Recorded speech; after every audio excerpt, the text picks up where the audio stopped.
ini. Bismillahirrahmanirrahim. Assalamualaikum warahmatullahi wabarakatuh. Waalaikumsalam. Waalaikumsalam warahmatullahi wabarakatuh. Waalaikumsalam warahmatullahi wabarakatuh. Alhamdulillahirabbil alamin wa bihi nasta'in wa ala umuri dunya waddin wassalatu wassalamu ala asrafil anbiya'i wal mursalin wa ala alihi wa ashabihi ajma'in amma ba'd. Allahumma salli ala Muhammad wa ala ali Muhammad. Qala Allah ta'ala fil Qur'anil Karim, a'udzu billahi minasyaitonir rajim. Bismillahirrahmanirrahim. Ya ayyuhalladzina amanu taqullaha haqqa tuqatih wa la tamutunna illa wa antum muslimun. Shadaqallahul azim. Segala puji hanya milik Allah Subhanahu wa taala yang mana atas berkat rahmat dan karunia-Nya kita masih bisa diberikan kesempatan dan juga kenikmatan dan juga kehendaknya untuk mengikuti kegiatan FGD Tutorial SPAI DPU Universitas Pendidikan Indonesia tahun 2020-2021. Salawat beserta salam semoga tercurah limpahkan kepada Nabi kita yakni Habibana wa Nabiyana Muhammad sallallahu alaihi wasallam. Sebelumnya perkenalkan, nama saya Muflih Abrar Zain. Saya di sini sebagai moderator yang insya Allah akan memandu jalannya acara kegiatan FGD Tutorial SPAI kita di sore hari ini. Untuk itu, sebelum kita memulai kegiatan FGD di sore hari ini, mari kita buka saja acara ini dengan bersama membaca basmalah. Bismillahirrahmanirrahim.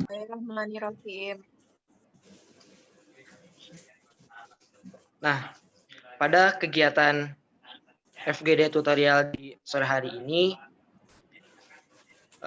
kita akan membahas mengenai tema kita, yaitu adalah upaya preventif menangkal radikalisme dalam beragama, dengan dosen narasumber kita yakni Bapak Dr. N. Sumarna MAG, dan juga ada penyaji kita yakni yang pertama adalah Teteh Yeni Nufrita dari jurusan IQRA, kemudian ada Kang Dimas Syahril Maulana dari Fisika C, kemudian ada Kang M. Iqbal Al-Aziz dari Pendidikan Bahasa Sunda C. Nah, untuk itu sebelum kita ke acara berikutnya yakni penyampaian penyaji, saya akan mengetes jargonnya teman-teman terlebih dahulu, yakni ketika saya bilang FGD tutorial SPAI, Akang dan Teteh semuanya menjawab, kuliah cerdas, kerja ikhlas, selalu istiqomah, Allahu Akbar. Ya, dipersilakan dulu untuk unmute-kan suaranya. Oke, saya akan ceknya satu kali saja ya. FGD tutorial SPAI, kuliah cerdas, kerja ikhlas, Selalu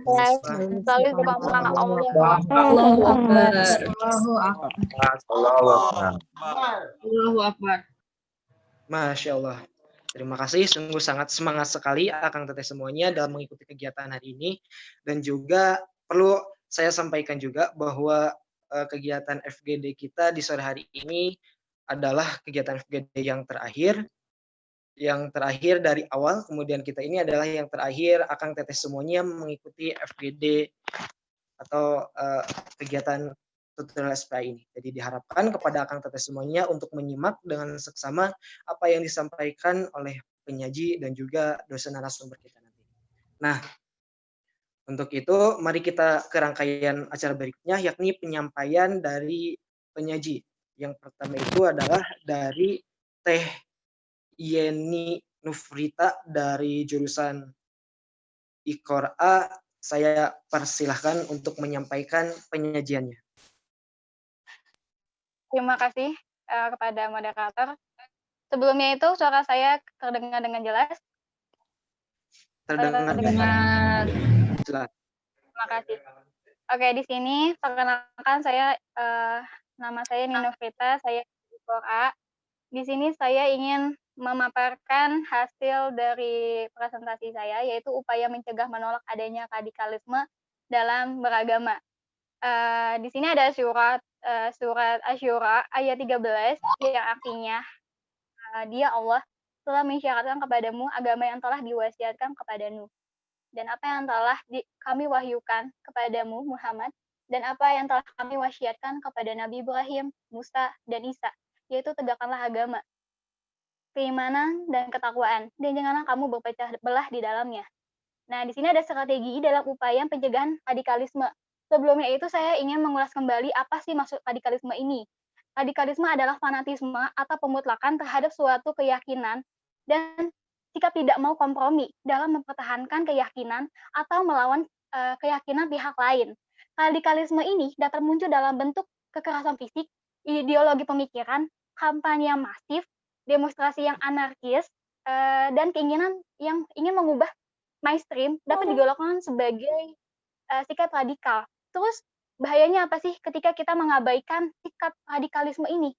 Nah, radikalisme ini dapat menimbulkan yaitu perpecahan nilai kesatuan atau persatuan, berdampak pada peperangan antar agama, menimbulkan kekerasan dan ketakutan bagi sebagian masyarakat, dan menimbulkan berbagai macam kerusakan infrastruktur sehingga berdampak pada perekonomian serta meracuni pikiran anak bangsa.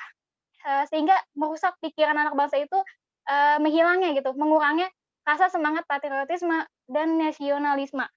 Oke, di sini ada strategi yang pertama itu ada kekuatan ideologi dan psikologi.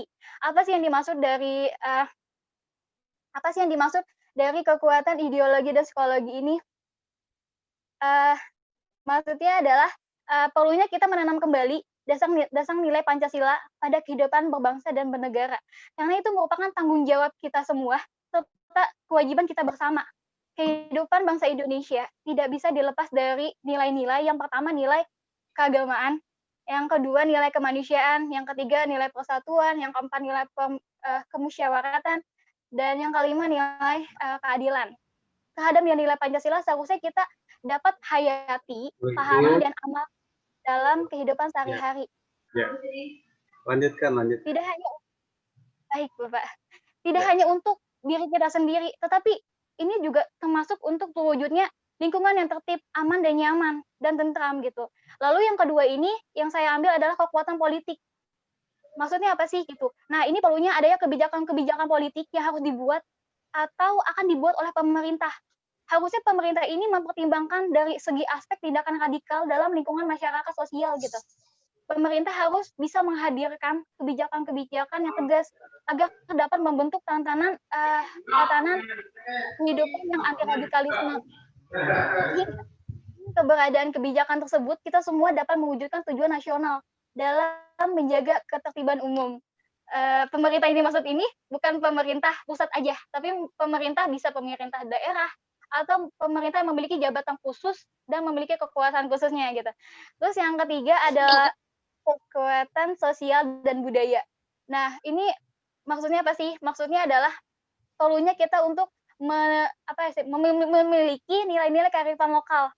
Karena ini dapat dijadikan aspek pencegahan radikalisme khususnya di Indonesia. Tatanan nilai yang lahir bukan maksudnya tatanan nilai yang lahir dan merupakan warisan para leluhur juga turut serta mempengaruhi perilaku moral etis bangsa dalam kehidupan sehari-hari. Meskipun bangsa Indonesia terkenal sebagai bangsa yang berbeda gitu, maksudnya terkenal sebagai bangsa yang majemuk, bukan berarti menjadikan perbedaan itu sebagai alasan untuk tidak bersatu, tetapi justru dengan perbedaan inilah yang ada dapat menyatukan bangsa Indonesia dalam semangat kebinekaan. Terus yang terakhir ada kekuatan pertahanan dan keamanan gitu. Perlu kita sadarin masing-masing bahwa menciptakan perdamaian tidak hanya merupakan cita-cita negara gitu, tetapi juga cita-cita bangsa Indonesia, cita-cita kita semua gitu, untuk ingin adanya perdamaian. Sikap anti radikalisme inilah merupakan membentuk sikap untuk menjaga pertahanan dan keamanan. Maka dari itu dibutuhkan penguatan-penguatan dari aspek pertahanan keamanan seperti adanya jiwa patriotisme yang bersinergi pada ideologi bangsa. Oke, segitu aja dari saya, Yani Nuprita, Ikora. Saya kembalikan lagi kepada moderator. Terima kasih. Baik. Terima kasih juga kepada Teh Yeni yang telah menyampaikan penyajiannya. Dan juga selamat datang kepada Bapak Dr. Alan Sumarna, MAG di ruang Zoom meeting ini. Mohon maaf Baik, ya, Bapak teman. untuk Karena keperluan selanjutnya adalah kita lanjutkan. Baik, Pak.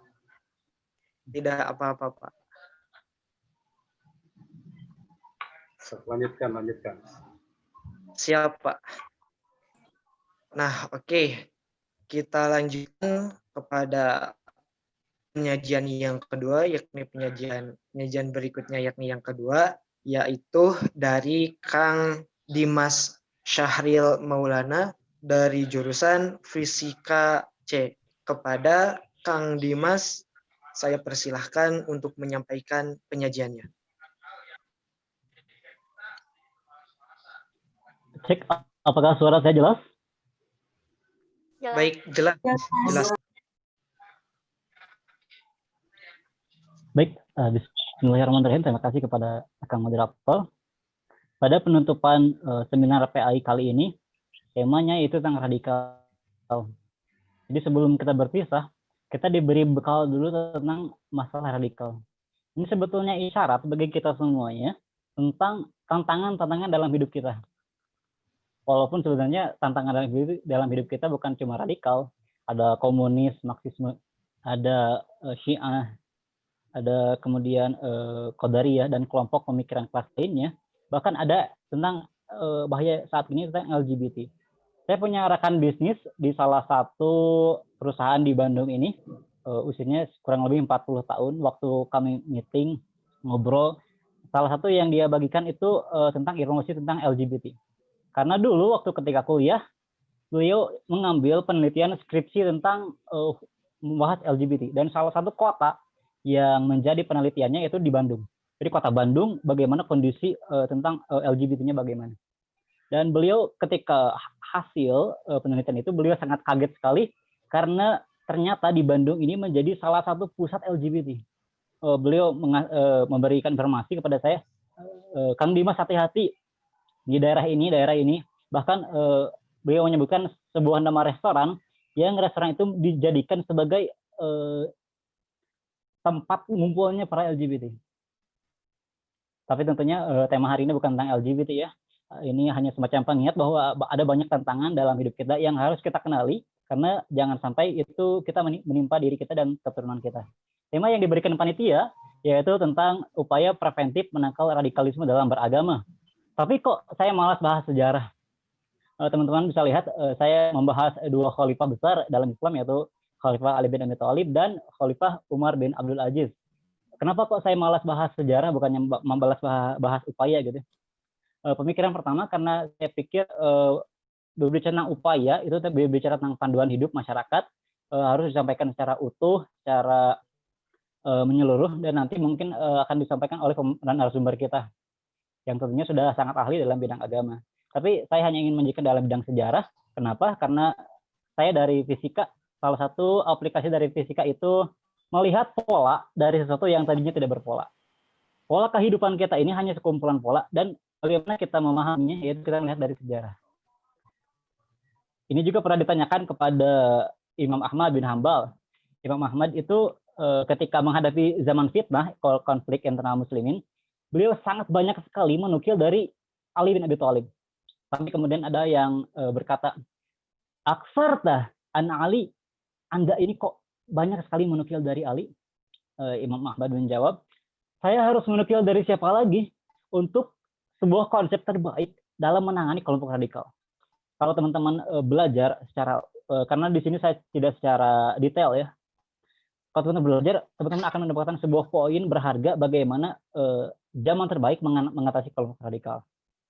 Maka salah satu analisis para ulama mengapa Allah hadirkan banyak masalah di akhir-akhir masa Khulafaur Rasyidin, yaitu karena ini supaya bisa menjadi corak bagi kita semuanya sepanjang zaman, supaya bisa kita menjadikan ini sebagai panduan. Karena kalau ini tidak terjadi, walaupun sebenarnya ini tidak diharapkan terjadi, kita tidak punya panduan lengkapnya. Makanya teman-teman lihat masa Rasulullah itu baik-baik saja, masa Abu Bakar baik-baik saja, masa Umar Masya Allah. 6 tahun pertama masa Utsman bin Affan itu adalah 6 tahun yang paling nyaman sepanjang Khulafaur Rasyidin. 6 tahun kedua mulai terjadi masalah sampai Sayyidina Utsman terbunuh. Lalu kemudian puncaknya yaitu ketika masa Khalifah bin Ali bin Abi Thalib. Makanya ketika zaman Khalifah Ali bin Abi Thalib ini nyaris tidak ada ekspansi wilayah. Ini juga menjadi pelajaran penting bagi kita semuanya. Kalau setiap hari kita terus berdebat kusir tentang hal-hal istilah, tentang hal-hal yang bukan yang hal-hal yang cabang dari agama kita, kunut dan tidak kunut, tentang bid'ah dan sunnah, kita terus berdebat tentang hal itu, maka Islam ini tidak akan maju di tangan kita. Silakan teman-teman berbeda pendapat. Saya ingin berbeda pendapat ini. Saya ingin berbeda pendapat ini. Silakan berbeda pendapat, tapi kemudian dijaga akhlak dan adabnya kepada sesama. Karena orang radikal, kaum radikal itu akan muncul bertebaran ketika muslimin safnya tidak dirapatkan. Makanya kita bersama-sama rapatkan saf kita. Kita boleh berbeda pendapat, tapi kita jaga adab dan akhlak kita. Suatu hari seorang pernah datang ke Imam Ahmad, karena Imam Ahmad itu berpendapat kalau kita lagi sholat, lalu mimisan keluar darah dari hidung, itu batal sholatnya. Tapi berbeda dengan Imam Malik. Imam Malik berpendapat bahwa tidak batal. Silahkan diteruskan sholatnya di lap saja. Nah, kemudian ada yang bertanya kepada Imam Ahmad, apakah saya boleh sholat di belakang imam yang keluar darahnya, yang mimisan? Harusnya jawaban Imam Ahmad adalah tidak boleh, karena itu kan pendapat beliau bahwa mimisan itu membatalkan sholat. Tapi tidak begitu jawaban Imam Ahmad. Imam Ahmad tidak mengatakan karena ini sunnah, karena ini lebih sahih. Tidak mengatakan begitu. Imam Ahmad mengatakan bagaimana saya tidak sholat di belakang imam sekelas Imam Malik. Itu menjadi pelajaran bagi kita bahwa para ulama itu tidak gampang emosian ketika berbeda pendapat. Ketika berbicara radikal, ini sebetulnya bukan barang baru yang ada di zaman ini. Ini sudah ada sejak zaman benihnya kaum Khawarij, atau dalam Islam itu radikal itu pasti muncul kaum Khawarij. Itu benihnya muncul ketika Nabi Muhammad SAW, yaitu ketahuan ketika di masa perang setelah perang Hunain, di suatu tempat namanya Ji'rana. Ji'rana itu kalau teman-teman yang sudah umroh atau haji mungkin tahu, Ji'rana itu tempat antara Makkah dan Taif. Lalu kemudian kelompok ini besar ketika zaman Khalifah Ali bin Abi Thalib. Bahkan ada seorang ulama yang mengatakan kelompok ini itu akan selalu ada di tengah-tengah kita. Bahkan ada hadis Nabi yang menyebutkan yang isinya itu ketika kelompok dihabisi muncul lagi, muncul lagi. Lalu bagaimana cara kita menyikapinya? Saya mulai dari Gubernur Khurasan waktu Khalifah Umar bin Abdul Aziz, karena saya ambil judul ini dari Khalifah Umar bin Abdul Aziz dan Ali bin Abi Thalib. Suatu hari Gubernur Khurasan kirim surat ke Umar bin Abdul Aziz, karena waktu Khalifah Umar bin Abdul Aziz juga ini menghadapi kelompok radikal juga. Isi suratnya yaitu, wahai Khalifah, orang-orang radikal ini tidak bisa diperbaiki kecuali dengan pedang dan cambuk. Juga menjadi pertanyaan bagi kita, apakah menghabisi teroris Indonesia itu dengan cara nangkap, eksekusi, apakah dengan cara seperti itu? Lalu kemudian jawaban Khalifah itu sangat menarik sekali, yaitu kazabda. Kalau kazab itu biasanya kalau kita familiar itu bohong. Padahal ketika kita melihat literatur para sahabat dan salafus saleh, kazab atau kazib itu artinya bisa juga akhto itu salah. Nah, makanya perlu dalam agama untuk belajar syariat itu memang perlu dibahas sampai ke bahasa Arabnya. Karena sangat mengherankan sekali ketika membahas tafsir, itu kemudian tafsirnya itu dari satu hadis kemudian dilihat hanya dari terjemahannya saja. Kazabda, kata Umar, Anda salah, ke Gubernur Khurasan. mereka kelompok radikal atau Khawarij atau yang memiliki pemikiran keras itu bisa diperbaiki dengan keadilan dan kebenaran. Dan ini juga terbukti nanti ketika masa khalifah berakhir, bahkan ketika Khalifah Ali bin Abi Thalib ada Khawarij yang sangat banyak yang Ali bin Abi Thalib lakukan. Yang pertama itu mengutus Abdul bin Abbas. Tentunya ada dialog yang sangat panjang, ada kisah yang saya lewat pada hal ini. Mengutus Abdul bin Abbas kepada Khawarij di sebuah masjid. Ada sebuah riwayat yang menyebutkan bahwa Khawarij ini berkumpul 6.000 orang. Coba bayangkan teman-teman. Waktu zaman dulu itu orang tidak sebanyak hari ini. Itu berkumpul 6.000 orang. Dan Abdul bin Abbas melakukan dialog kepada Khawarij. Dan salah satu ciri khas Khawarij itu dia mudah mengkafirkan orang lain. Teman-teman bisa lihat Ali bin Abi Thalib, menantu Nabi, sepupu Nabi, dijamin masuk surga. Tapi menurut orang Khawarij itu adalah orang kafir. Ali bin Abi Thalib adalah orang kafir. Makanya gak heran ketika teman-teman mungkin pernah mendengar sebuah buku, kalau nggak salah penulisnya Abu Bakar Al-Maqdisi kalau nggak salah. Itu bukunya berjudul Bukti yang Nyata Kekafiran Negara Saudi. Negara Saudi aja dianggap kafir, apalagi negara Indonesia. Teman-teman tahu Saudi kan? Di Saudi itu ada apa? Saudi itu ada Madinah, ada Mekah, ada Masjid Nabawi, itu adalah kota Nabi dulu. Tapi kemudian bagi mereka itu nggak dianggap, itu dianggapnya negara kafir. Bahkan ini pernah diundang salah seorang tahanan teroris atau kaum radikal ini pernah diundang ke sebuah acara di Timur Tengah di MBC tahun 2015. Kalau teman-teman pernah ingat, orang radikal di dalam ini disiarkan langsung di televisi. Dia berbicara dengan santai, mengatakan bahwa Saudi itu kafir dan beliau dan dia itu menggunakan teks nas Al-Quran mengatakan bahwa Saudi itu negara kafir. Makanya gak heran ketika hal itu muncul karena Sayyidina Ali juga pun dulu dikafirkan. Kembali lagi ke kisah Umar bin Abdul Aziz. Mereka bisa diperbaiki dengan keadilan dan kebenaran. Maka tegakkanlah keadilan dan tegakkanlah kebenaran. Maka ini menjadi konsep utama dalam Khalifah Umar bin Abdul Aziz. Oh iya, tadi hasil dari dialog Abdullah bin Abbas dengan kaum Khawarij yang jumlahnya 6.000 orang itu 1/3 tobat. Artinya 2.000 orang tobat. Jadi orang radikal itu memang sebetulnya bisa diperbaiki dengan keadilan dan kebenaran karena salah satu yang menyebabkan mereka radikal itu karena kurang ilmu yang komprehensif dalam Islam. Maka konsep itu menjadi keadilan dan kebenaran menjadi konsep utama dalam Kekhalifahan Umar bin Abdul Aziz. Pada masa awal pemimpinan beliau itu banyak sekali masalah yang ditinggalkan oleh 3 khalifah sebelumnya. Dan masalah itu selesai hanya dalam waktu 2 tahun 5 bulan. Kebijakannya itu membentuk pengurus kezaliman. Pengurus kezaliman atau yang dulu disebut semacam Menteri Al-Madzalim. Jadi Menteri Al-Madzalim itu petugas khusus untuk mengurusi kezaliman di semua kota. Karena sudah sekian lama kezaliman berlangsung dan salah satu hal menariknya orang radikal ini akan muncul subur ketika sebuah negara memang tidak adil atau zalim. Makanya kalau teman-teman lihat Indonesia, apakah Indonesia sekarang negara adil atau bukan? Makanya jangan heran ketika orang teroris atau orang radikal itu muncul banyak. Umar bin Abdul Aziz berkata, siapapun yang mengadu, bahkan buktinya sangat lemah, terima aduannya dan kembalikan kezalimannya. Sampai Baitul Mal Kufah itu kehabisan uang karena untuk kezaliman rakyat. Kata Umar bin Abdul Aziz, tidak masalah. Karena ini lebih baik di sisi Allah daripada negara ini berjalan di atas kezaliman menzalimi rakyatnya. Apa hasilnya? Hasilnya yaitu kaum radikal waktu itu berkata, "Ma yang bagi lana an nuqatil hadzal rajul."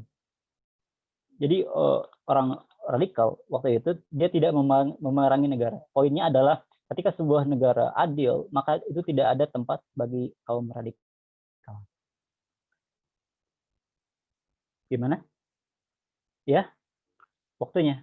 Oh iya. Oke, kalau teman-teman untuk membahas radikal ini memang perlu dikaji dari sejarah yang dalam. Saya tidak bisa membahas poin semuanya karena katanya waktunya udah habis ya. Terima kasih. Wassalamualaikum warahmatullahi wabarakatuh. Waalaikumsalam warahmatullahi wabarakatuh. Baik, terima kasih banyak kepada Kang Dimas yang telah menyampaikan penyajiannya. Selanjutnya yakni kepada penyaji yang terakhir, yakni Kang Muhammad Iqbal Al-Aziz dari Pendidikan Bahasa Sunda C. Kepada Kang Iqbal, saya persilahkan untuk menyampaikan penyajiannya. Assalamualaikum warahmatullahi wabarakatuh. Waalaikumsalam warahmatullahi wabarakatuh. Sebelumnya maaf, suara saya jelas, Kang? Jelas terdengar. Ya, Kang. Alhamdulillah. Sebelumnya perkenalkan, nama saya Muhammad Iqbal Aziz dari Pendidikan Bahasa Sunda. Di sini kita belajar bareng-bareng aja gitu ya. Soalnya banyak dari saya itu yang sudah ilmunya lebih tinggi gitu. Jadi kita belajar sama-sama aja, kita bahas tentang radikal. Nah, di sini pada kesempatan kali ini saya akan membahas tentang radikal merupakan buah dari akal yang tidak terpantau. Nah, udah yang sebagaimana dari materi-materi yang tadi dijelaskan dari pemateri yang ke-1 dan juga yang kedua telah dijelaskan bahwa radikal itu apa. Ya, di sini kita ulas kembali bahwa radikal adalah gerakan yang semula diniatkan untuk tajdid dan juga untuk tasbiyah, yaitu pembaharuan dan juga pemurnian, di mana pemahaman dan juga ibadah, namun pada kenyataannya telah melampaui batas mereka dan muncullah tindakan radikalisme karena pemahaman mereka menyelisihi atau menyimpang dari pemahaman jumhur ulama. Nah, di sini bisa dapat disimpulkan bahwa radikal adalah mereka yang memiliki pemahaman, yang memiliki tujuan untuk melakukan sebuah pembaharuan dan juga pemurnian. Yang tadinya misalkan hukum Islam itu udah mutlak nih, A, B. Tapi untuk kaum radikal, mereka merasa tidak puas gitu. Mereka memiliki keinginan tersendiri untuk menjadikan atau membuat hukum tersendiri gitu. Contohnya seperti dalam pengangkatan Nabi Sayyidina Ali. Nah, pengangkatan Sayyidina Ali menurut mereka Sayyidina Ali adalah nabi yang terakhir. Jadi pemahaman-pemahaman mereka itu terlalu mendalam tanpa didasari oleh hukum-hukum yang jelas. Bahkan mereka itu sampai membunuh nabi-nabi yang juga sebelumnya gitu. Jadi kaum radikal adalah kaum yang mereka memiliki pemahaman dan juga memiliki tujuan untuk melaksanakan sebuah pemurnian dan juga pembaharuan terlebih dahulu. Nah, seperti yang telah kita ketahui banyak di lingkungan-lingkungan kita bahwasanya ada yang tadinya ada yang ngajak ke perang nih, misalkan ada tahu kaum kafir yang ngajak ke perang.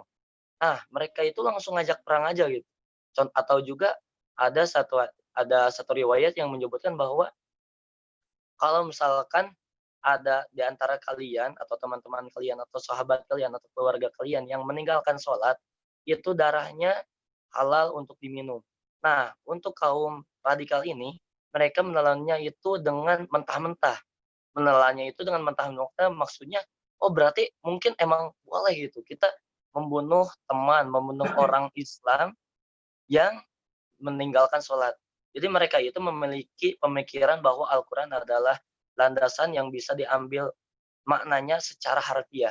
Nah, di sini contohnya itu ada dalam surat Al-Anfal ayat ke-15 yang artinya, hai orang-orang yang beriman, apabila kamu bertemu dengan orang-orang yang kafir yang sedang menyerangmu, maka janganlah kamu membelakangi atau janganlah kamu mundur. Jadi mereka itu di sini merasakan bahwa kalau misalkan ada orang kafir nih, ajak perang. Jadi mereka itu langsung menilainya dengan mentah-mentah. Oh berarti harus diajak perang kembali. Ya gitu. Makanya banyak di negara-negara tetangga terjadinya terorisme. Contohnya waktu di Amerika Serikat yang penyerangan kepada gedung-gedung itu dilakukan oleh terorisme bahwa mereka memiliki anggapan bahwa untuk menyerang kafir itu boleh hukumnya. Padahal di sini kafir itu terbagi menjadi dua. ada kafir harabi, dan juga ada kafir dhimmi. Ada kafir yang harus diperangi dan juga ada kafir yang bersama-sama kita gitu, yang berdamai dengan kita. Nah, seharusnya mereka tahu mana kafir yang harus diperangi dan juga kafir yang berdamai dengan kita. Contohnya seperti Israel yang menyerang Israel yang menyerang. Nah, itu merupakan kafir yang harus dilawan. Jadi kita harus melihat terlebih dahulu kafir mana yang harus kita lawan. Apa kafir harabi yang harus kita lawan atau juga kafir dhimmi yang berdamai dengan kita. Contohnya kafir-kafir yang ada di Indonesia. Mereka itu adalah kafir dhimmi yang berdamai dengan kita. Jadi mereka itu tidak ada kewajiban dari kita untuk memerangi mereka gitu. Tidak ada kewajiban dari kita. Nah, kemudian di sini radikal pembentukan radikal ada beberapa tahap. Yang pertama dari pemahaman tanpa landasan atau juga pengambilan hukum-hukum dari Al-Qur'an dan juga hadis secara terjemah. Nah, padahal di sini disebutkan oleh Imam Ahmad Ar-Rafi'i dalam kitabnya Al-Burhan Al-Mu'ayyad yang artinya jagalah akidahmu dan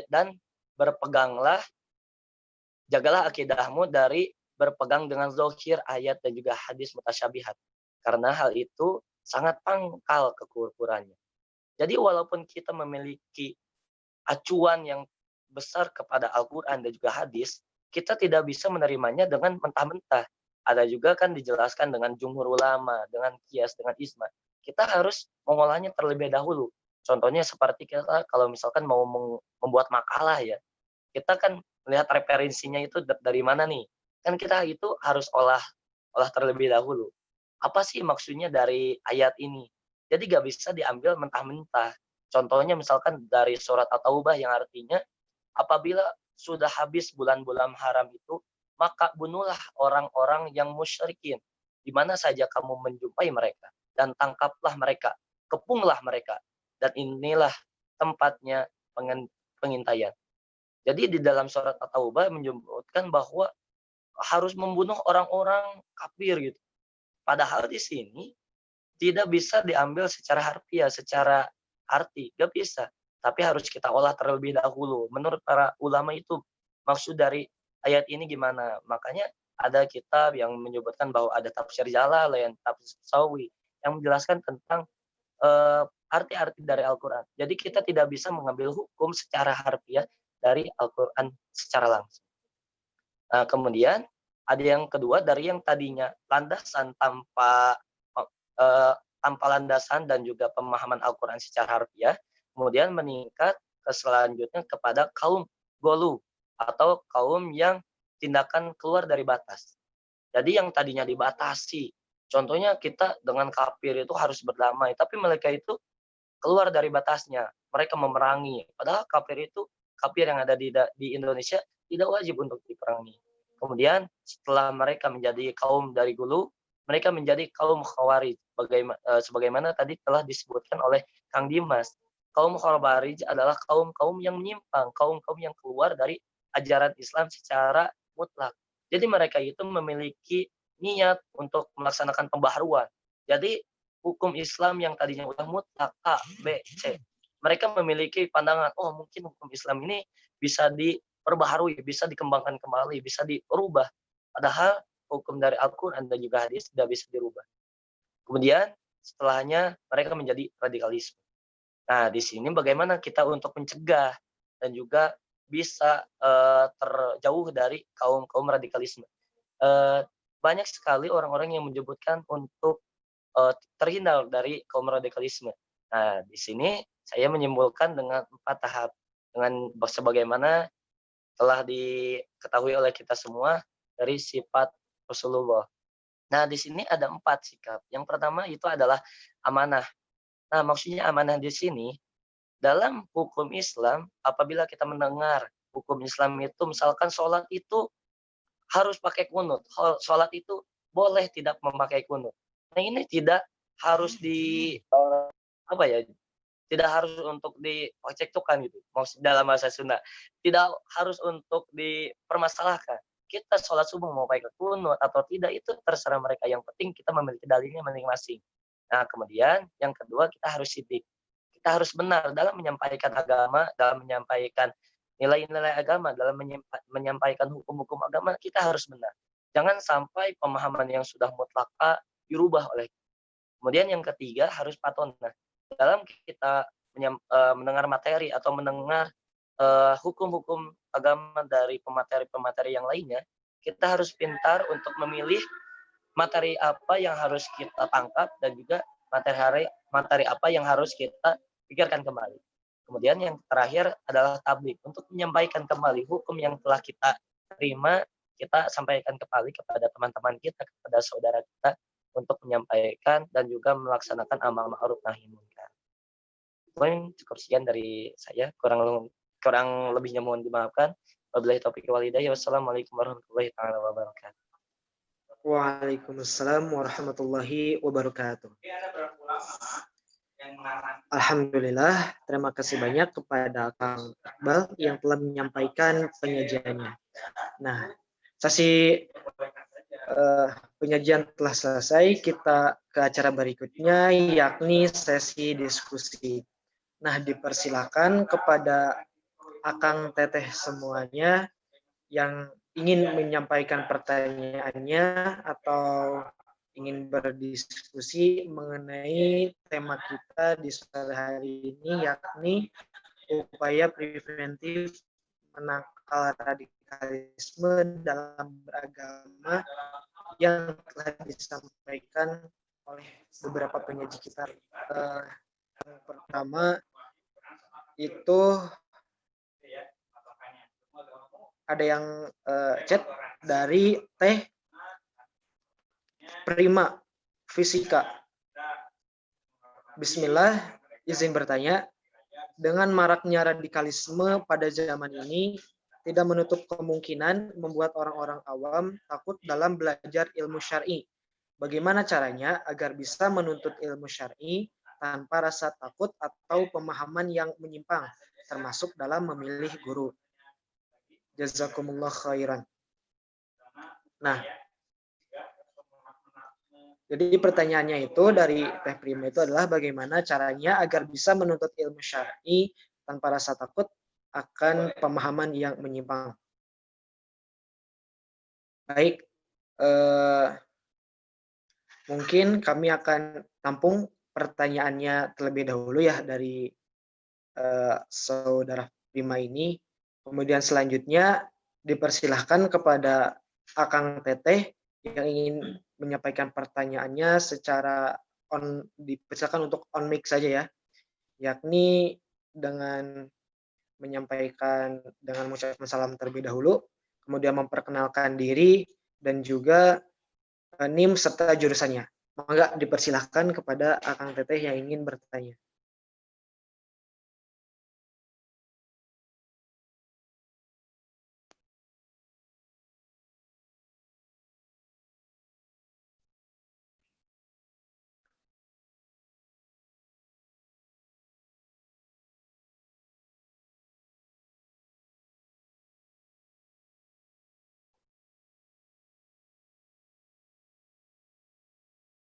Baik, jika tidak ada yang izin bertanya lagi, di sini ada yang bertanya lewat chat lagi, yakni dari Teh Tita Solihah.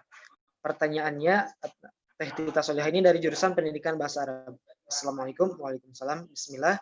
Izin bertanya kepada para penyaji, bagaimana jika di daerah kita ada orang yang radikal, apa yang harus kita lakukan? Syukron, wassalamualaikum warahmatullahi wabarakatuh. Nah, terima kasih pertanyaannya kepada Teh Tita tentang bagaimana jika di daerah kita ada orang yang radikal, apa yang harus kita lakukan. Nah, boleh, baik. Mungkin kita tambung dua pertanyaan terlebih dahulu ya. Insya Allah jika ada waktu lagi kita lanjut ke pertanyaan berikutnya. Nah, dari Akang Teteh penyaji, boleh untuk dijawab terlebih dahulu pertanyaan yang pertama dari Akang atau Teteh Prima ini. Mengenai bagaimana caranya agar bisa menuntut ilmu syar'i tanpa rasa takut akan pemahaman yang menyimpang. Boleh kepada siapa saja? Boleh kepada Kang Dimas untuk menjawab pertanyaannya. Baik, terima kasih pertanyaannya. Apa tadi pertanyaannya?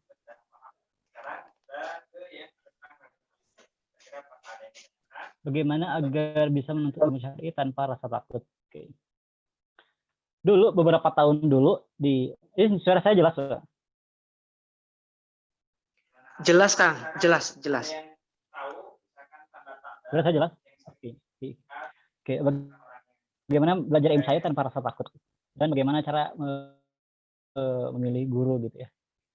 Saya jawab yang pertama dulu. Dulu di daerah saya sebut daerah Bandung dekat UPI, dekat UI Sunan Guru JB Bandung.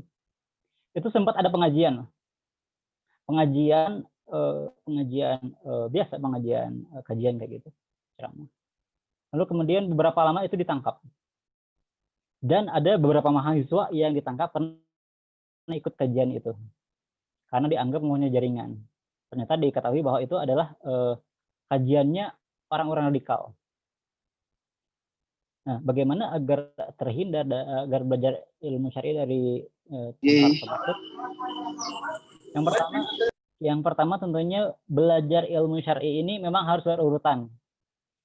Kalau tentang bab jihad atau bab negara, itu kan kalau teman-teman buka kitab fikih, itu nanti di ujung akhir pembahasan kitab fikih.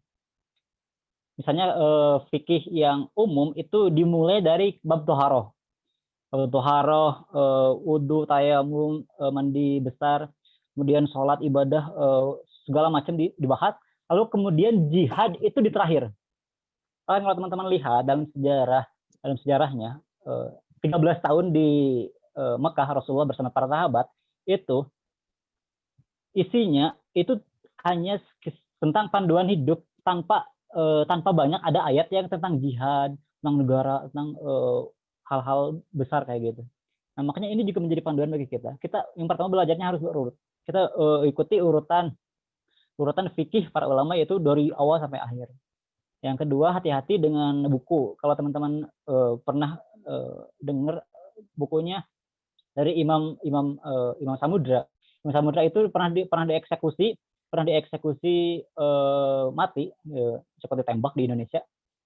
Dan dia punya peninggalan beberapa karya. Salah satu karyanya itu Aku Melawan Teroris.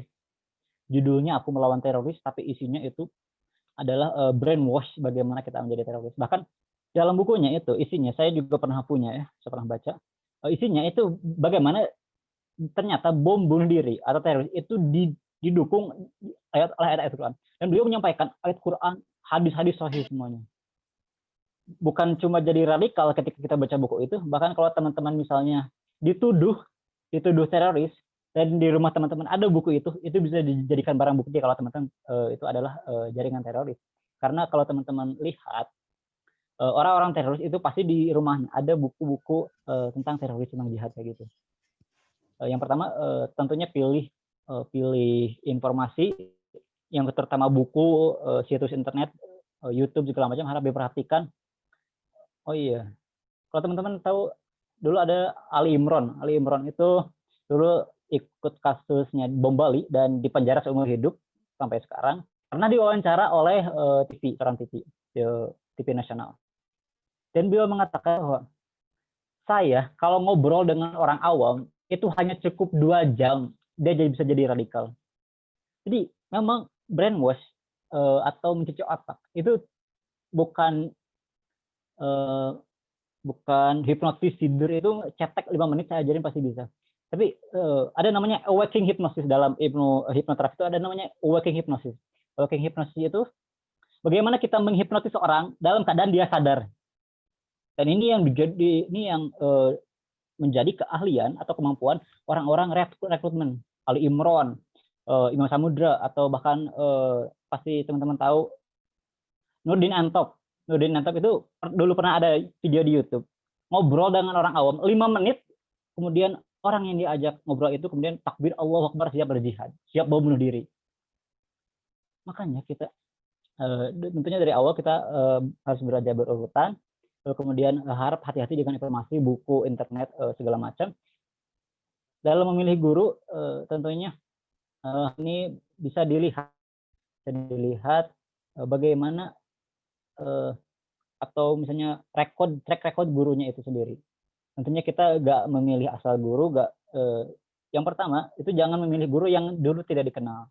Makanya tanyakan kepada orang yang dikenal, yang bisa dipercaya, tanyakan gurunya kepada siapa harus belajar. Itu untuk pertanyaan pertama seperti itu. Untuk pertanyaan kedua nanti aja ya. Silakan penyaji yang lain. Baik, terima kasih kepada Kang Dimas yang telah menyampaikan jawabannya. Barangkali bagaimana dari Teh Prima tadi yang bertanya, apakah sudah cukup jelas? Pertanyaannya pandangan ya. Radikalisme di Indonesia. Baik, mungkin kita anggap, oh iya betul, cukup Kang, terima kasih. Ya, terima kasih juga kepada Teh Prima yang telah menyampaikan pertanyaannya. Kemudian selanjutnya kepada pertanyaan yang berikutnya, yakni dari Teh Tita Solihah tentang bagaimana jika di daerah kita ada orang yang radikal, apa yang harus kita lakukan. Nah, itu pertanyaannya.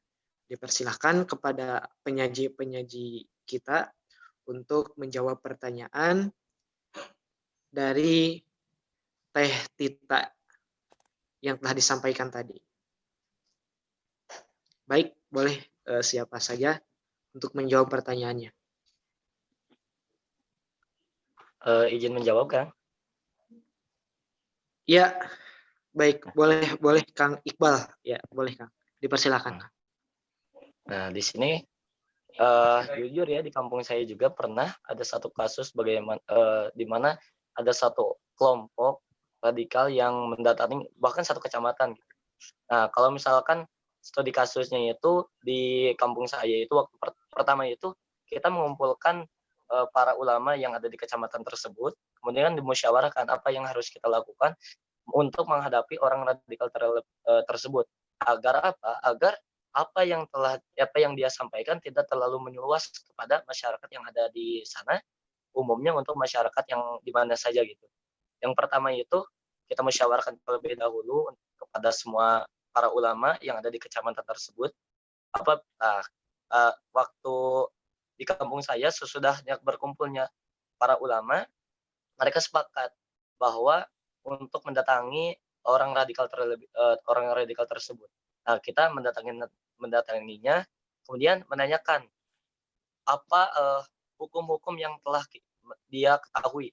Nah, kemudian apabila sudah jelas hukum yang telah dia ketahui berbeda dengan pemahaman para ulama dan juga jumhur ulama, maka dari itu kita sebagai para santri atau kita sebagai para mahasiswa, kita sebagai para penerus agama Kanjeng Nabi, kita berusaha untuk meluruskannya terlebih dahulu. Jadi tidak langsung untuk mengusirnya, tidak langsung untuk memeranginya gitu. Jadi kita luruskan terlebih dahulu sebagaimana tadi sudah disebutkan oleh Kang Dimas bahwa radikalisme ini bisa diluruskan. Nah, kita itu luruskan terlebih dahulu bahwa hukum-hukum yang telah mereka sampaikan itu adalah menyimpang dari agama Islam yang telah ditentukan. Kemudian apabila dia tidak menerima hukum yang telah kita luruskan, nah kemudian dia ya kalau misal di kampung saya itu setelah di kasusnya dia tetap tidak menerima, kemudian dia itu diusir. Jadi kita tidak bisa untuk menghukumnya misalkan dibunuh atau misalkan diapain gitu ya. Kita sarankan kepada pihak kepolisian untuk mengurusnya terlebih dahulu.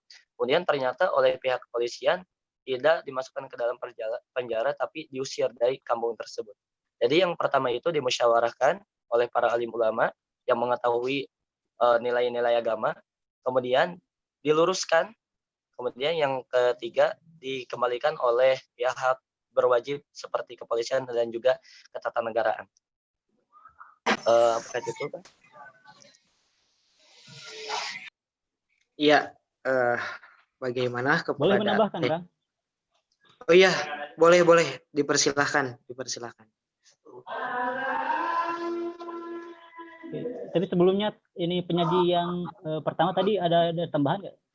Apa nih mau nambahin? Kalau nggak ada tambahan, saya langsung nambahin. Siapa Oke, dulu, Akang dulu atau? kalau di kampung saya ada, oke boleh. Kalau di sebuah daerah ada orang radikal, bagaimana sikap kita? Yang pertama kita dipastikan dulu apa definisi radikal persepsi masyarakat. Karena ini pernah terjadi di kampung saya.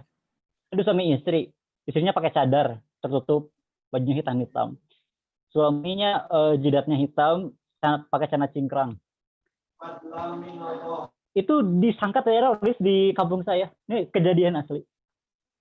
Nah, ketika waktu beliau lelakinya itu sholat berjamaah di masjid, lalu kemudian saya ngobrol, ternyata itu bukan teroris, bukan radikal, itu memang orang yang kalau kata beliau ini mengikuti sunnah kayak begitu, pakai cadar, celana jingkrang segala macam. Dan di kampung saya itu disebut orang radikal atau teroris. Nah, makanya dipastikan dulu ini tuh persepsi masyarakat tentang orang radikal itu seperti apa. Karena memang persepsi radikal itu di masyarakat sudah rusak. Kalau ada pakai cadar itu disangka radikal teroris. Ini bahkan juga didukung saya ini agak ngenes gitu ya dengan sebuah film yang menggambarkan bahwa orang radikal itu pakai cadar celana jingkrang. Itu saya sangat ngenes gitu ya. Karena ini menambah suatu hal yang sudah rusak di masyarakat. Yang pertama itu pastikan dulu orang radikalnya itu siapa. Karena jangan sampai kita disebut radikal padahal dia cuma mengikuti sunnah, pakai cadar, celana cingkrang. Kemudian oh iya satu lagi, di kampung saya juga teman-teman tahu jamaah tabligh ya. Jamaah tabligh kalau di kampung saya itu disebut huruj. Huruj itu kan mereka dari pakaiannya saja kata mereka itu udah mencantumkan sunnah. Dan di kampung saya itu disebut orang-orang yang radikal, orang berpikirannya aneh, pemikirannya keras kayak gitu. Hanya dipastikan dulu siapa orang radikal sebenarnya di daerah itu. Yang kedua, dari kisah saya tadi, masa Khalifah Ali bin Abi Thalib kumpul 6.000 Khawarij atau orang-orang radikal di masjid. Lalu kemudian dikirim Abdullah bin Abbas. Kan kita kadang takut, gak mau, takut terkontaminasi, takut tercuci otaknya. Makanya kita kirim orang-orang yang benar-benar ahli ilmu. Makanya kan karena dikirim, karena dialog Abdullah bin Abbas dengan mereka, itu 2.000 orang tobat. Karena mereka itu bisa diperbaiki sebetulnya. Radikal itu dipastikan apakah radikal secara pemikiran ingin mengikuti sunnah, atau pemikiran secara aksi, memang mereka merakit bom, memang mereka sedang menyiapkan aksi ingin membom sebuah tempat. Nah kalau gitu ya kita nggak bisa apa-apa kecuali kita melaporkan kepada pihak yang berwajib. Salah satunya itu BNPT. BNPT itu Badan Nasional Penanggulangan Teroris. Ya seperti itu. Baik, terima kasih Kang Ik dan juga Kang Dimas yang telah menjawab pertanyaannya. Mungkin kepada Teh Tita mengenai jawabannya, apakah sudah cukup jelas? Alhamdulillah cukup jelas sekali Kang. Syukran. Ya, terima kasih kepada Tita yang telah menyampaikan pertanyaannya. Nah, dan juga kita karena ini merupakan kita yang terakhir, boleh barangkali masih ada waktu kepada Kang Teteh yang ingin bertanya, satu orang lagi dipersilahkan untuk menyampaikan pertanyaannya.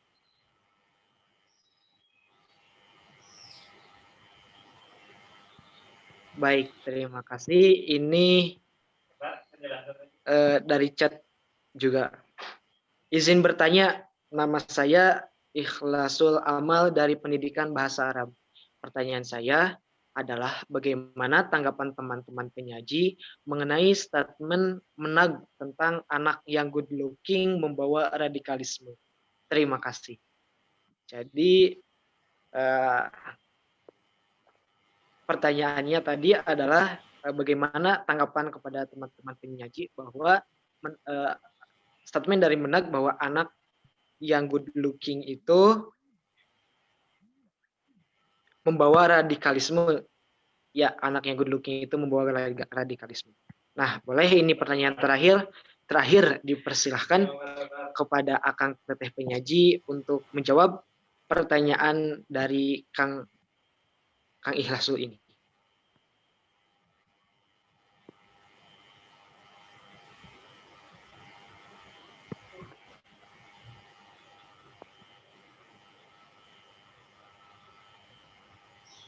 boleh, atau perwakilannya saja dari Akang Teteh, penyaji, boleh itu Kang Yeni, Kang Dimas, atau Kang Iqbal menyampaikan tanggapannya. Bahwasanya untuk hari ini ya Islam ya, dan ketika radikalisme dikit-dikit Islam itu tadi jawaban dari Mangga Teh ini kalau mau jawab, atau Kang Iqbal, silahkan, nanti saya terakhir aja. karena tadi posisi global juga ya, itu yang Pak yang dijelaskan oleh teman-teman. Ada tambahan teman-teman, silakan ya. Boleh mungkin kepada Kang Dimas untuk menyampaikan tanggapannya, dari Kang Dimas aja. Oke, yang lain nggak ada ya. Oke. Menteri Agama yang menyampaikan dalam satu launching aplikasi kalau nggak salah. Menag, anak yang good looking itu radikalisme. Yang pertama saya lihat fakta kebenarannya.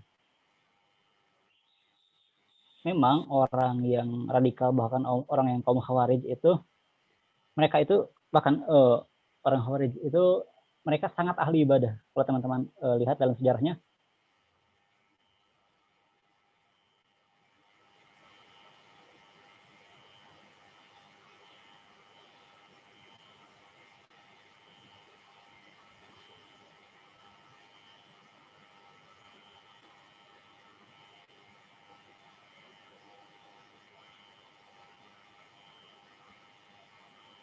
Tapi bobo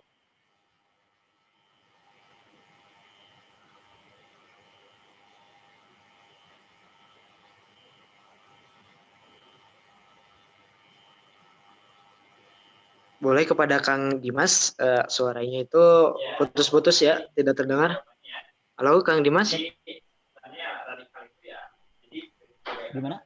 Ada. Suaranya putus-putus tadi. Ya, dipersilahkan. media banyak berpihaknya ya pada orang-orang Islam atau banyak. Yang pertama saya lihat dari Menteri Agama sendiri, bahwa Menteri Agama itu ini bukan satu-satunya statement yang berpotensi menuai kontroversi. Dulu ada juga tentang pelarangan celana cingkrang, cadar. Saya agak mengerenyitkan dahi tentang Menteri Agama sekarang. Kok gini gitu? Karena seorang tokoh agama nasional yang kata-katanya seharusnya jadi panduan bagi masyarakat, kemudian mengatakan bahwa anak yang good looking itu radikalisme. Dan ini kemudian banyak dibahas, dikritik oleh para ulama. Yang pertama, memang benar sebagian orang Khawarij atau orang radikal itu memang mereka sangat agamanya itu memang sangat kalau kita lihat sekilas, mereka itu memang sangat ahli ibadah, orang yang pintar agama. Bahkan kalau teman-teman ngobrol dengan mereka itu gak mau ngobrol selain daripada Quran dan Sunnah. Kalau teman-teman ngobrol, begini, bom itu ruginya begini, mereka langsung ditolak. Jangan ngobrol sama saya, Mas, ngaji tajwid aja dulu. Karena mereka gak mau ngobrol selain daripada Quran dan Sunnah. Tapi kemudian itu sebagian daripada mereka, dan sebagian banyak yang lain itu karena mereka orang Khawarij itu muncul karena banyak yang muncul karena kekecewaan terhadap suatu negara. Jadi saya melihat kondisi Indonesia saat ini, lalu kemudian muncul sebuah emosi bahwa ada emosi kenapa kok Indonesia begini. Lalu kemudian kebetulan ada orang yang mau merekrut, katanya mau memberikan solusi bagi Indonesia. Kemudian ternyata ikut teroris. Orang yang nggak punya ilmu ikut itu bisa jadi kebawa.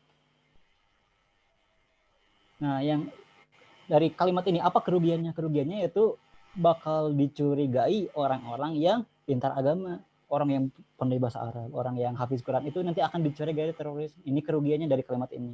Tapi kemudian memang benar fakta kalimat ini memang benar faktanya, orang Khawarij itu sebagian mereka kelihatannya agamanya sangat dalam, ahli ibadah.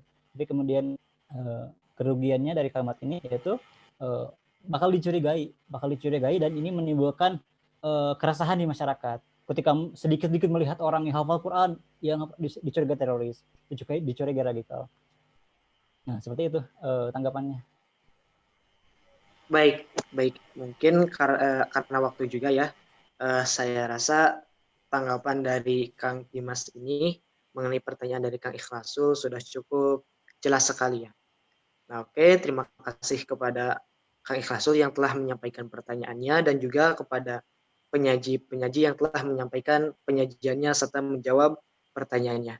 Nah, selanjutnya yaitu kepada acara yang berikutnya yakni pematerian dosen yang akan disampaikan oleh Bapak Dr. Elan Sumarna MAG sebagai dosen narasumber kita di sore hari ini. Kepada Bapak Elan Sumarna, saya persilahkan.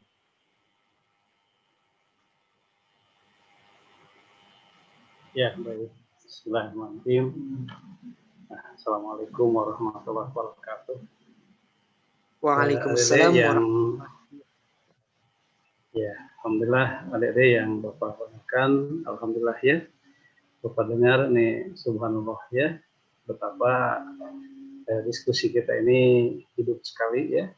Mungkin kalau kita punya waktu, itu setiap kita bisa ditanya ini ya satu persatu tanggapannya terhadap ini.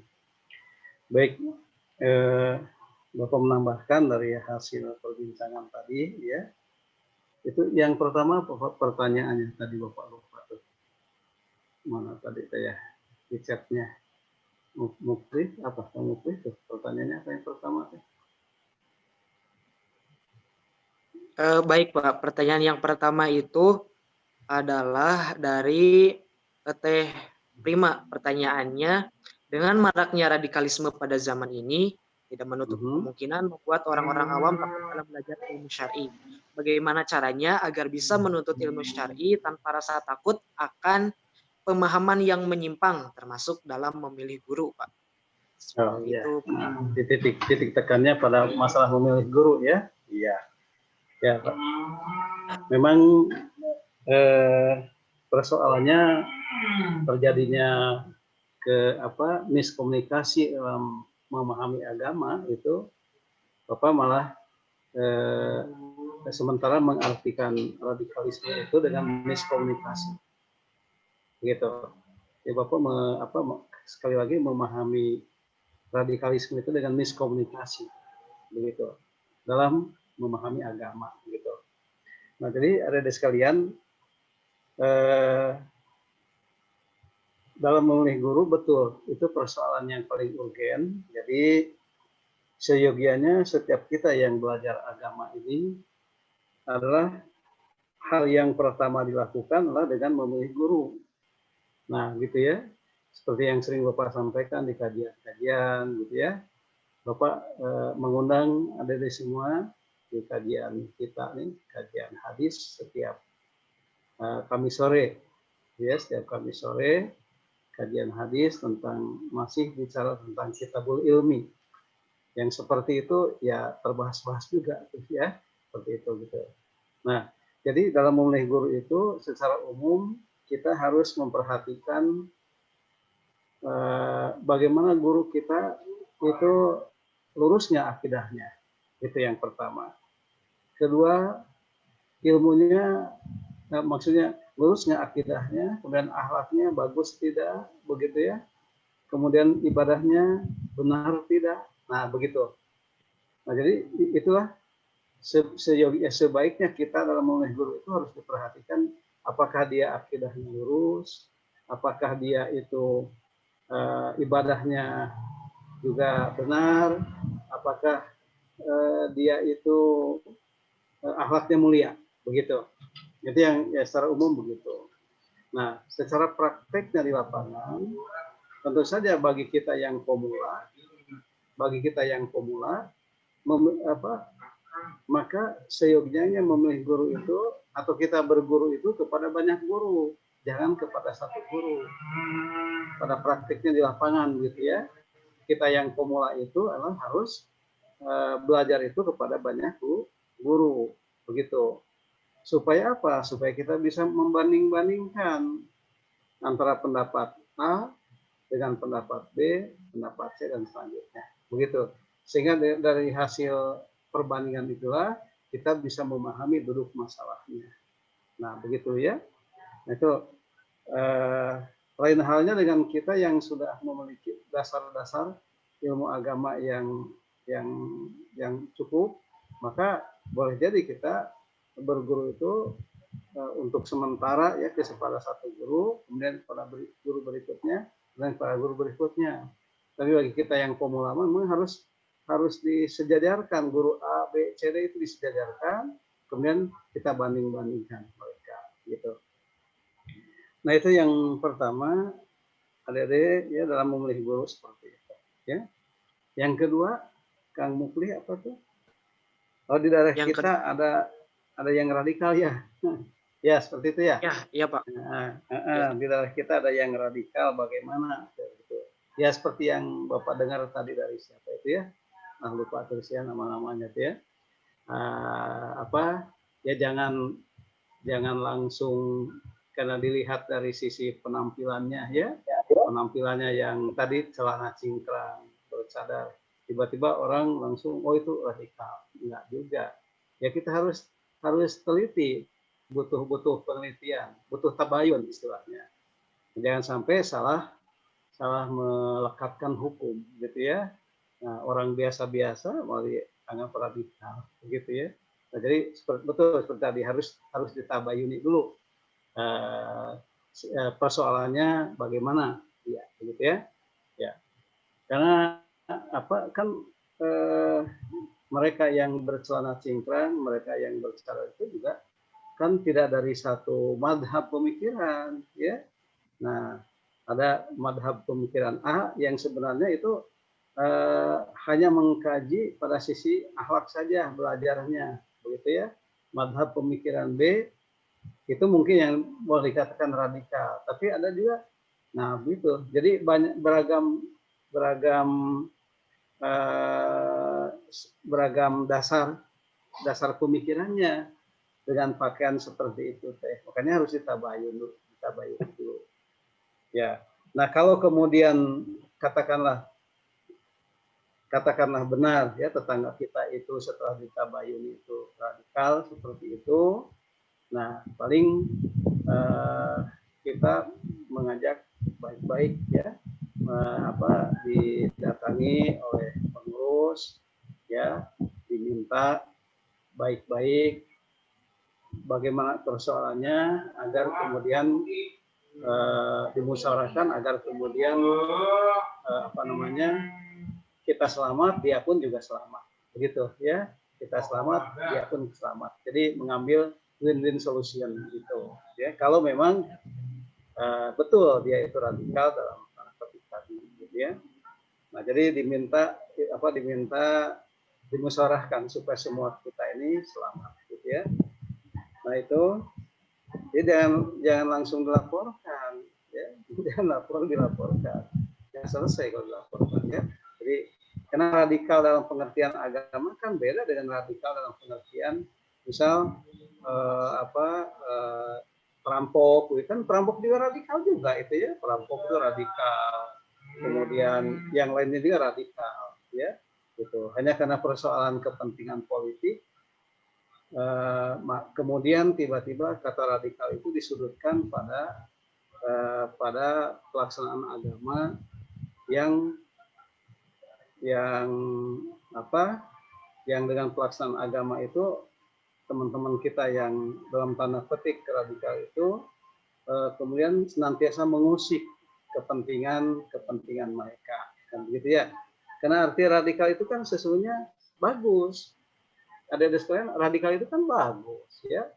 Radikal itu kan pola pemikiran yang mengakar ya, yang mendasar. Itu radikal kan ya.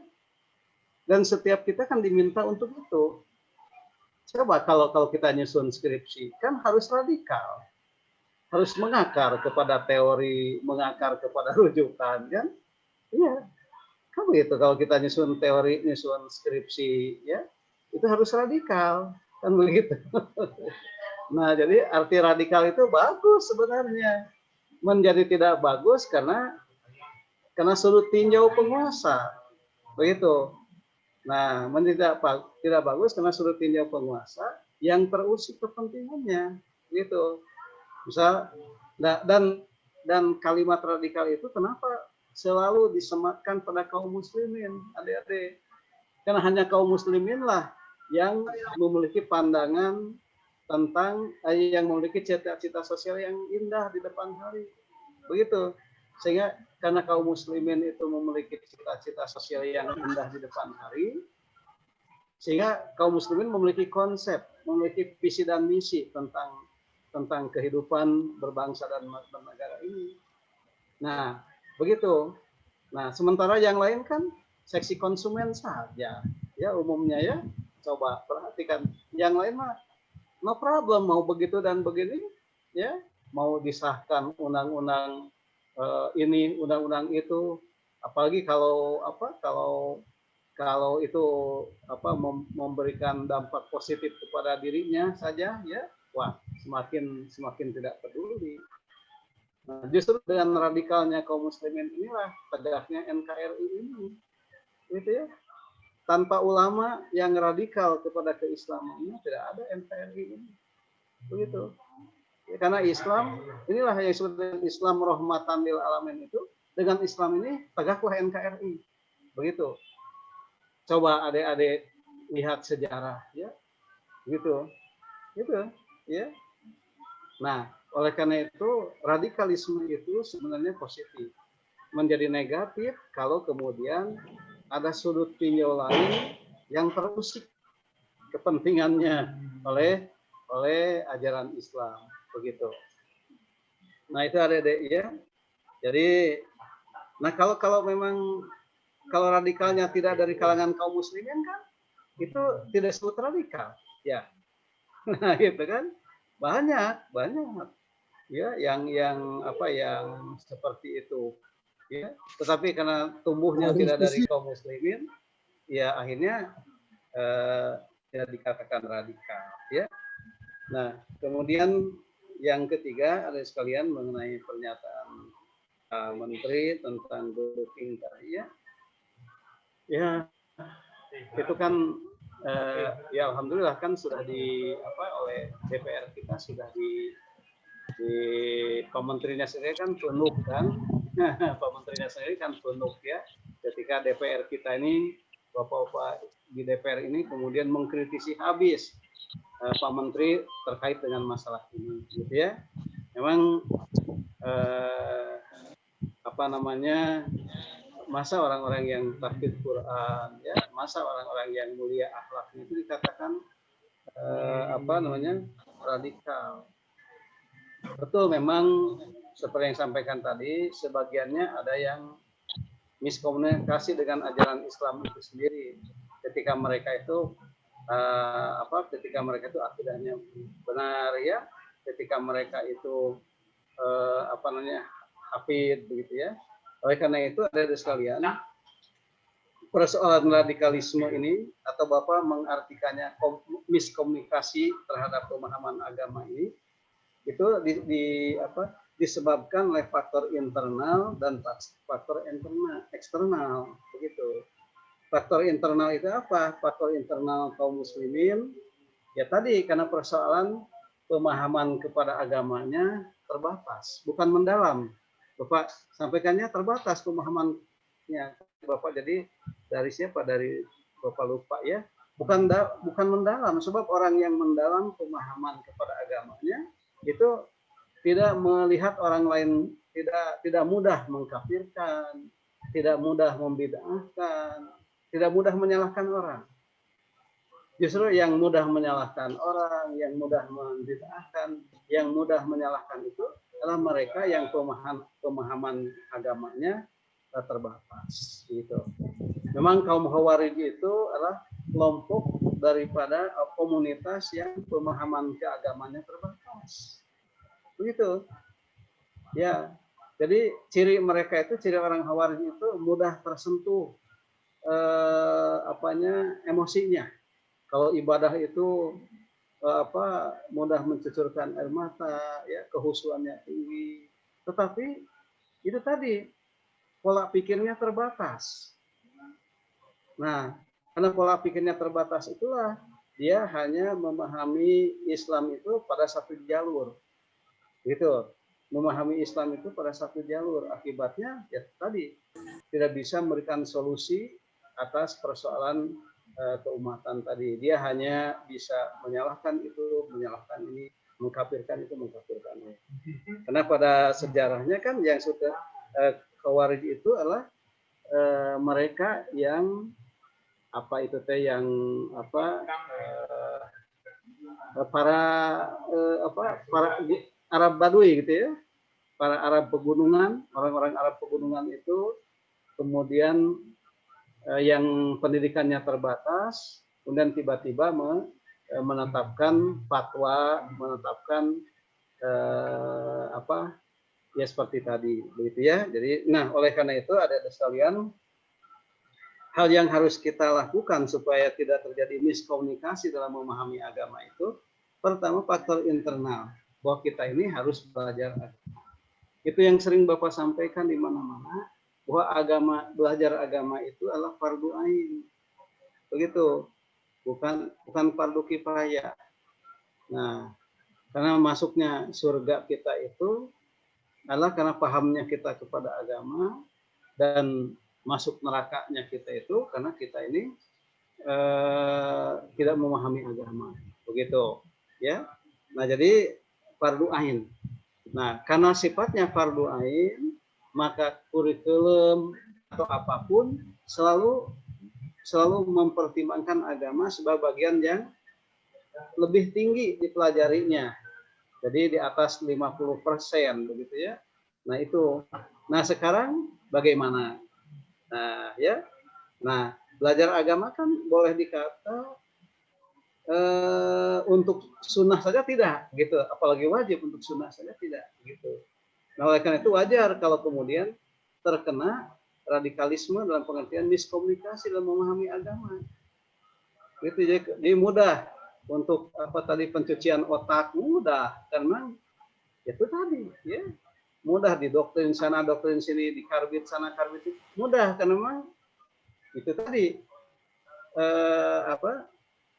agama itu, belajar ilmu agama itu bukan fardu ain.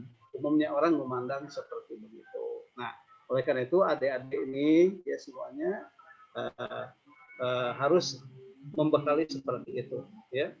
Nah, itu yang pertama itu faktor internal, ya.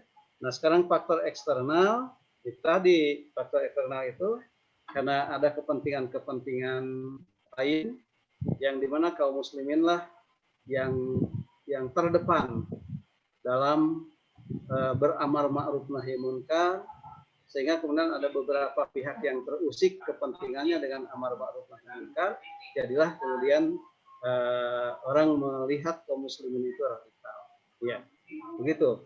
Nah jadi Bapak kira radikal itu bagus asal kemudian lebih profesional, begitu ya, lebih profesional tidak mengapa. Sebab kalau kemudian dengan dalih memangkas radikalisme, tiba-tiba kita semua longgar, apakah yang lain tidak radikal? Pertanyaannya, jangan-jangan ketika kaum muslimin itu dipangkas untuk tidak radikal, orang lain semakin radikal, Kristen radikal, komunisme radikal, kena semua kita. Ya, kan begitu. Ya. Jadi kita ini kemudian dikerdilkan dengan istilah radikalisme itu, kita dikerdilkan, dijauhkan dari sense of belongingnya daripada Islam ini, gitu ya. Nah akhirnya apa? Kita semakin jauh dari agama, dikerdilkan. Apakah orang-orang lain tidak radikal? Mereka semakin radikal. Komunisme semakin radikal. Siap mereka memangsa kaum muslimin, begitu ya. Nah begitu adik-adik. Nah jadi oleh karena itu Bapak mengartikan radikalisme itu atau miskomunikasi saja, ya. Nah miskomunikasi terhadap agama itu disebabkan oleh faktor internal tadi. Ya, faktor internal tadi salah satunya disebabkan karena masalah memahami ilmu agama itu tidak fardu ain, ya, bahkan condong tidak sunah atsan, istilah kata Kang Muklis, ya, tidak sunah atsan gitu, apalagi nyampe kepada wajib gitu ya. Nah itu yang harus diperbaiki. Nah yang kedua faktor internal. Mungkin adik-adik itu ya kalau bisa ada waktu mah dengan bertanya ke Bapak lebih bagus kan. Kalau nggak ada mah nggak apa-apa ya. Tapi Bapak mengundang adik-adik untuk kalau ada waktu, ada kesempatan untuk sama-sama kita mengkaji hadis Nabawi ya, hadis Bukhari setiap Kamis sore melalui Meet ya, tapi Meet ini kan terbatas gitu ya. Meet ini terbatas. Pakai Zoom ya, pakai Zoom, kalau Zoom kan harus bayar ya. Nah, jadi pakai Meet tapi Zoom terbatas sehingga alhamdulillah karena kita juga disiar luaskan oleh TV UPI sehingga adik-adik kalau tidak bisa masuk ke link Meet bisa masuk ke link TV UPI. Demikian kamu dari Bapak ya. Alhamdulillah ya. Kalau ada pertanyaan ke Bapak lebih bagus, kalau tidak juga tidak. Ya. Silakan. Ya. Assalamualaikum warahmatullahi wabarakatuh. Waalaikumsalam warahmatullahi wabarakatuh. Baik, terima kasih kepada Bapak Dr. Alan Sumarna MAG yang telah menyampaikan pemateriannya kepada kita semua. Mungkin karena waktu sudah tidak memungkinkan juga ya Pak untuk pertanyaan, dicukupkan saja. Dan untuk selanjutnya mungkin kita kepada acara penutupan. Tapi sebelum ada penutupan, saya akan menyampaikan terlebih dahulu kesimpulan yang dapat saya sampaikan. Masya Allah, sungguh sangat banyak sekali ilmu yang kita dapatkan di sore hari ini, tapi saya akan ada beberapa cara dalam mencari guru belajar ilmu agama.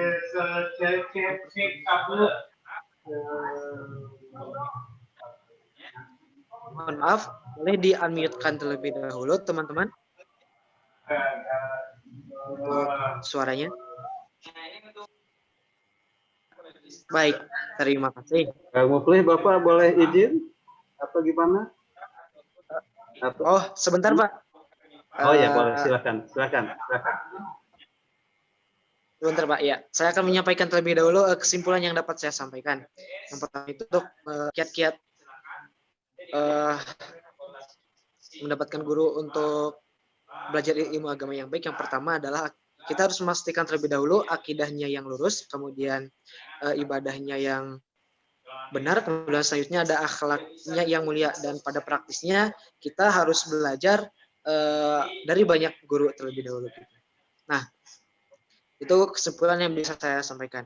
Nah, mohon maaf Bapak dan juga teman-teman semua, karena ini merupakan kegiatan tutorial FGD SPAI yang terakhir. Jadi untuk sekarang, sebelum saya tutup acara ini, jadi kita ada acara penutupan secara resmi. Nah, mungkin saya kepada Bapak Dr. Alan Sumarna MAG untuk menutup secara resmi rangkaian kegiatan FGD tutorial SPAI DPU Universitas Pendidikan Indonesia semester ganjil 2020, Pak. Kepada Bapak Alan Sumarna saya persilahkan. Baik, alhamdulillah, terima kasih Kang Mufli. Adik-adik yang Bapak cintai, alhamdulillah pada sore hari ini adalah sore yang terakhir daripada FGD tadi ya. Bagus bahasanya FGD bukan tutorial ya. FGD jadi apa? Jadi selama berapa pertemuan ya Kang Mufli kita?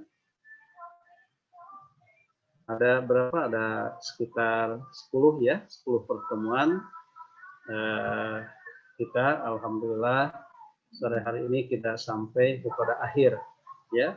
Akhir FGD tutorial SPAI. Kalaupun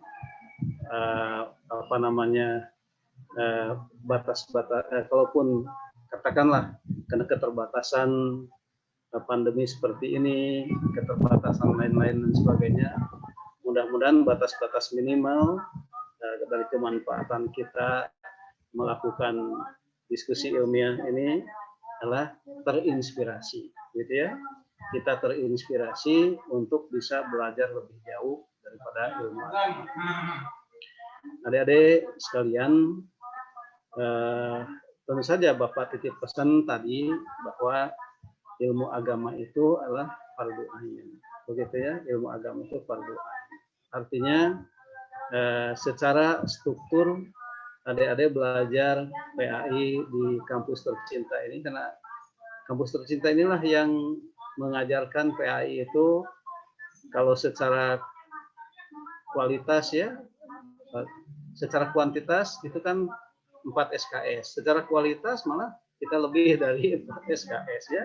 Itu mudah-mudahan ini dengan belajar kita SPAI yang banyak itu bisa memberikan satu inspirasi buat adik-adik ke depannya ya, karena ilmu agama itu adalah sifatnya fardu ain, dan kalaupun secara struktural adik-adik belajar SPAI itu di kelas sudah selesai, tapi tidak menunjukkan bahwa pembinaan dan pendidikan agama pun selesai.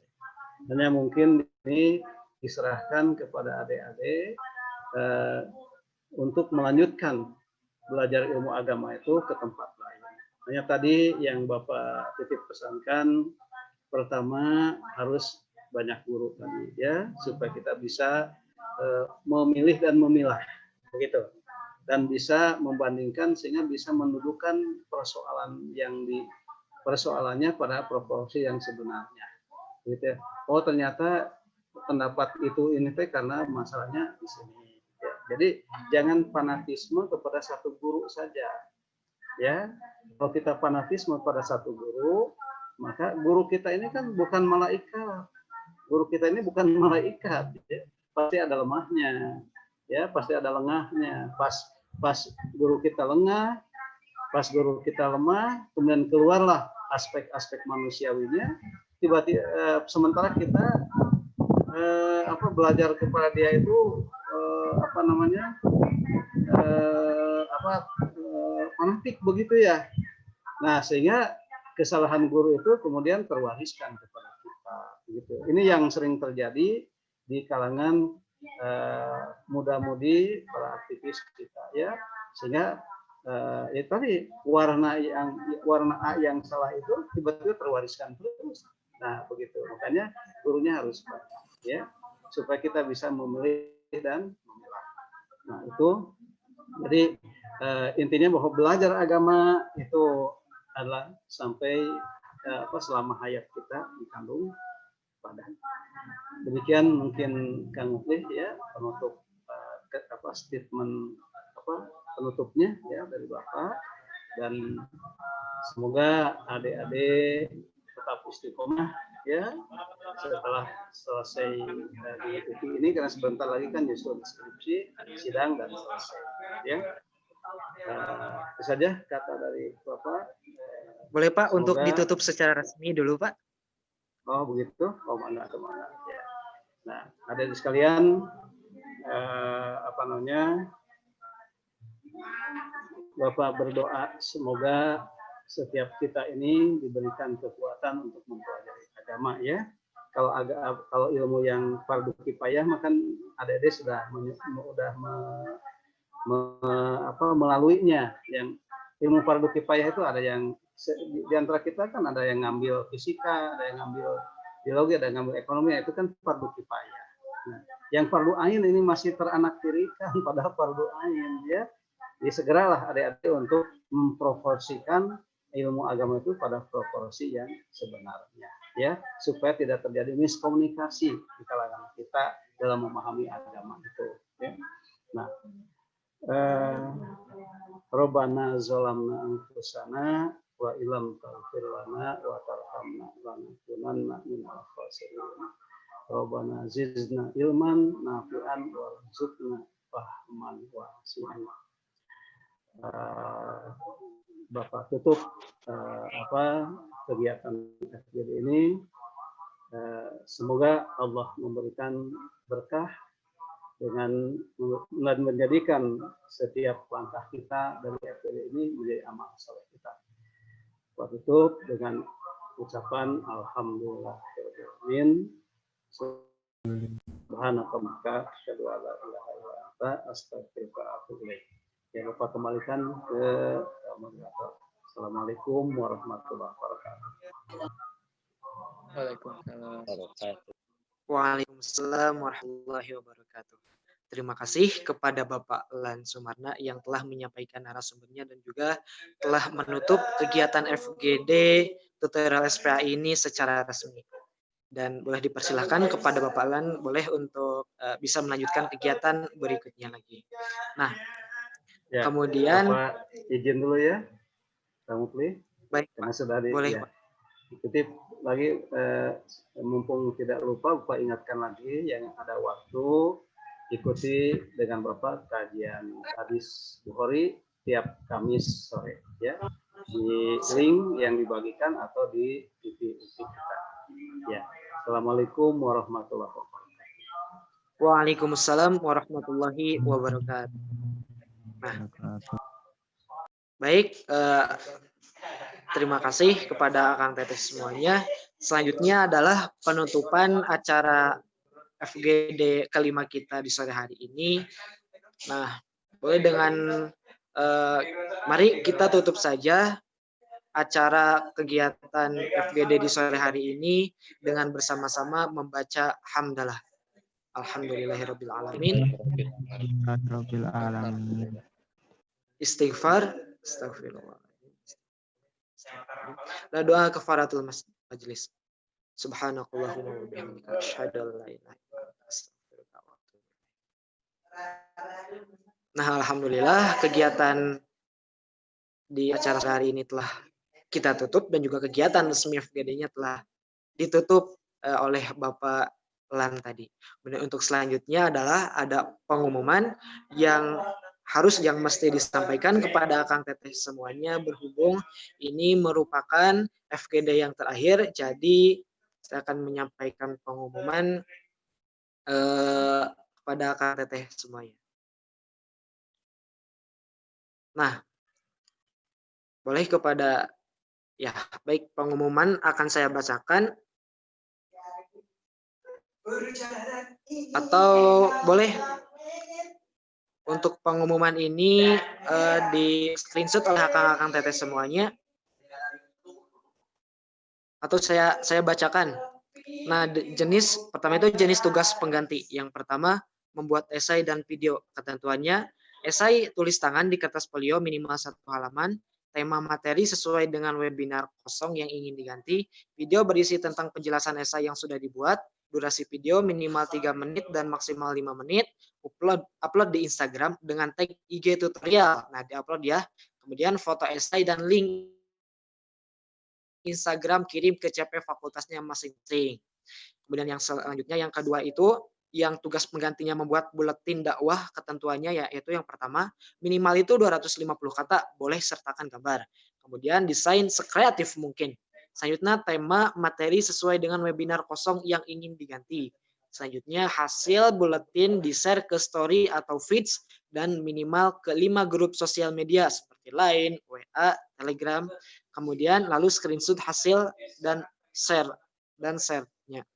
Hasil share-nya maksudnya. Kemudian desain buletin dan screenshot-nya dikirim ke CP fakultas masing-masing. Nah, jangan lupa. Kemudian syarat dan ketentuan tugas pengganti ini yang pertama berfungsi untuk mengganti 2 webinar presensi yang kosong. Kemudian yang kedua, 1 jenis tugas berlaku untuk presensi in dan out. Kemudian yang ketiga, untuk mengganti 1 webinar yang kosong cukup membuat esai dan video saja. Kemudian yang keempat, untuk mengganti 2 webinar yang bolong, membuat esai, video, dan buletin dakwah. Kemudian yang kelima, format pengiriman ke CP dengan format names, underscore nama lengkap, underscore jurusan, underscore mengganti webinar kosong yang ingin diganti. Contohnya itu 18000809 underscore Dea Sekar underscore IPAI underscore mengganti webinar 2 dan 4. Kemudian lalu lampirkan tugas penggantinya dan batas pengumpulannya 29 November 2020. Itu untuk syarat dan ketentuan tugas pengganti. Nah, itu adalah pengumumannya. Mungkin bisa dilihat ke CP fakultasnya, Akang Teteh boleh untuk di screenshot layarnya dari sekarang, barangkali nanti akan menyampaikan melaporkan tugasnya. Yang dari FPUK itu ada Kang Miftah, kemudian ada Teh Angki, kemudian yang dari FPTK ada Kang Zul dan Teh Deka, dan dari FPMIPA ada Teh Haira dan Teh Mia, dan dari FPBS ada Teh Mila dan Teh Sahnas ya. Nah, itu dari CP fakultasnya. Mungkin sekian saja dari saya sebagai moderator yang bisa saya sampaikan. Mohon maaf apabila ada kesalahan dan terima kasih banyak atas partisipasi Akang dan Teteh semuanya. Saya tekankan lagi, mohon maaf apabila terdapat banyak kesalahan. Assalamualaikum warahmatullahi wabarakatuh. Waalaikumsalam warahmatullahi wabarakatuh. Waalaikumsalam warahmatullahi wabarakatuh. Jangan lupa untuk mengisi presensi outnya ya.